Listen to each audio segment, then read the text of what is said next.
ناظرین کی خدمت میں سلام و آداب. آپ دیکھ رہے ہیں وائس آف لداخ. 8 فروری کی 7 اور رجب کی 26 تاریخ. آج کی تازہ ترین خبروں کے ساتھ میں سعیدہ بانو حاضر خدمت ہوں. آپ دیکھ رہے ہیں آپ کا پسندیدہ news channel Voice of Ladakh.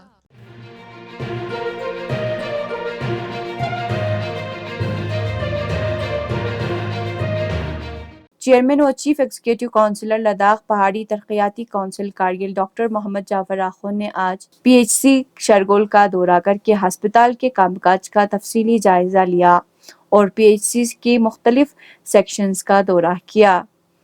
سی سی کے ہمراہ ایگزیکٹو کونسلر ٹورزم کاچو محمد فیروز، ایگزیکٹو کونسلر ایجوکیشن ذاکر حسین اور کونسلر شرگول محمد جواد دورے کے دوران موجود تھے. اس دوران سی سی نے مریضوں سے بھی گفتگو کی اور ان کی صحت دریافت کی. ڈاکٹر جعفر نے اس دوران فراہم کیے جانے والے صحت کی خدمات کے بارے میں بھی معلومات حاصل کی.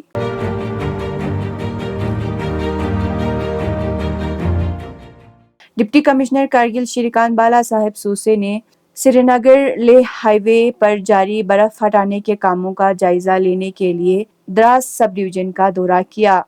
ان کے ہمراہ ایگزیکٹو انجینئر میکینیکل محمد حسن، ڈپٹی ایس پی ٹریفک منظور احمد، تحصیلدار دراس کے علاوہ متعلقہ بی آر او افسران موجود تھے. اس دوران ڈپٹی کمشنر نے انڈیا گیٹ تک دورہ کر کے برف ہٹانے کے کام کاج کا جائزہ لیا.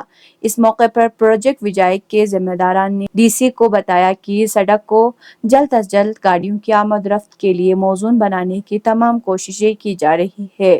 ڈپٹی کمشنر نے اس دوران چیف انجینئر بیکن کے ساتھ برف ہٹانے کی صورتحال کے حوالے سے بھی ٹیلی فونک گفتگو کی. دریاسنا ڈی سی کارگل نے ڈاک بنگلو میں کونسلر بیمبٹ عبد الواحد، کونسلر رنبیر پورہ عبد الصمد اور سابقہ بی ڈی سی دراس نور محمد کی قیادت میں ایک عوامی وفد سے بھی ملاقات کی.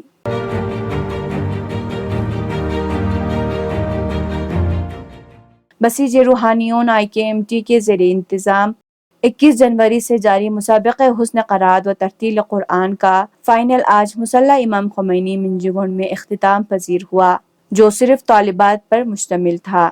اس فائنل مقابلے میں 33 لڑکیوں نے شرکت کی، جن میں دارالقرآن مسلم ابن عقیل کے طالبہ نومو فاطمہ زہرا نے پہلی، دارالقرآن زینبیہ کے فرزانہ بطول دوسری اور دارالقرآن امام کاظم علیہ السلام کے نصرت فاطمہ نے تیسری پوزیشن حاصل کی.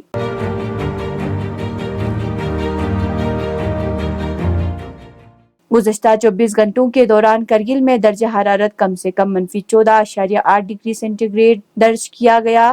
اسی طرح لیہ ضلع میں درجہ حرارت -15.8 ڈگری سینٹی گریڈ، زانسکار میں کم سے کم -26.4 ڈگری سینٹی گریڈ ریکارڈ کیا گیا.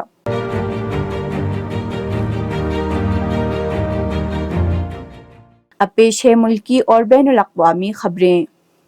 میڈیا رپورٹوں کے مطابق ریاست مدھیہ پردیش کے ضلع ہردا کے علاقے بیر گڑھ میں ایک پٹاخے فیکٹری میں منگل کو صبح 11 بجے بھیانک آگ لگ گئی، جس کے نتیجے میں اب تک 11 افراد کی موت ہو چکی ہے اور 200 زخمی ہوئے ہیں. اطلاعات کے مطابق فیکٹری میں جیسے جیسے آگ پھیلتی رہی، ایک کے بعد ایک دھماکے ہوتے رہے اور 2 گھنٹے تک دھماکے ہوئے ہیں. فیکٹری کے آس پاس واقع 100 سے زائد گھروں کو خالی بھی کرایا گیا. دھماکے کی آوازیں سن کر لوگوں میں افراتفری مچ گئی اور جان بچانے کے لیے لوگ ادھر ادھر بھاگنے لگے. بتایا جاتا ہے کہ پٹاخے فیکٹری میں 11 سے 15 دھماکے ہوئے ہیں اور فیکٹری کے اندر 100 سے زیادہ مزدوروں کے پھنسے ہونے کی خبر ہے. آخری اطلاع ملنے تک فیکٹری میں شام 6:30 بجے ایک اور دھماکہ ہوا. اطلاعات کے مطابق یہ دھماکہ فیکٹری میں رکھے بارود میں ہوا ہے.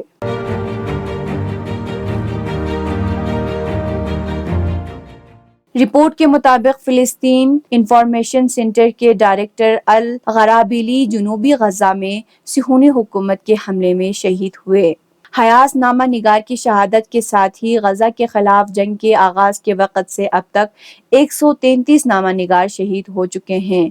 اس دوران متعدد آزاد صحافیوں نے برسیل میں صحافیوں کی بین الاقوامی فیڈریشن کے ہیڈ کوارٹر کے سامنے احتجاج کر کے غزہ میں شہید ہونے والے صحافیوں کی یاد منائی۔ نیشنل یونین آف جرنلسٹ کی برسیل شاخ کے متعدد اراکین اور جرنلسٹ سینڈیکیٹس کی فلسطینی یورپی شاخ کے اراکین کی موجودگی میں آزاد صحافیوں کا ایک اجتماع منعقد ہوا اور اجتماع میں غزہ میں شہید ہونے والے فلسطینی صحافیوں کی یاد میں شمع روشن کی گئی۔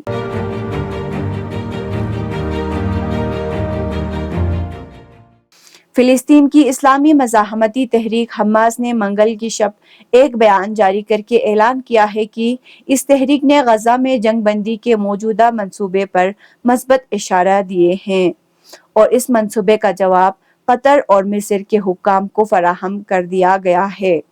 اس بیان میں مزید کہا گیا ہے کہ حماس غزہ میں جنگ بندی کے منصوبے کے بارے میں مثبت نقطہ نظر رکھتی ہے، تاہم یہ منصوبہ غزہ میں مکمل اور جامع جنگ بندی، فلسطینی قوم کے خلاف جنگ کے مکمل خاتمے اور امداد کی فراہمی، مجاہدین کی آباد کاری اور غزہ کی تعمیر نو، محاصرے کے خاتمے اور قیدیوں کے تبادلے کو عملی جامہ پہنائے جانے کا ضامن ہونا چاہیے۔ یہ تھے اب تک کی خبریں۔ کل تک کے لیے مجھے اور میری ٹیم کو دیجیے اجازت۔ اللہ حافظ۔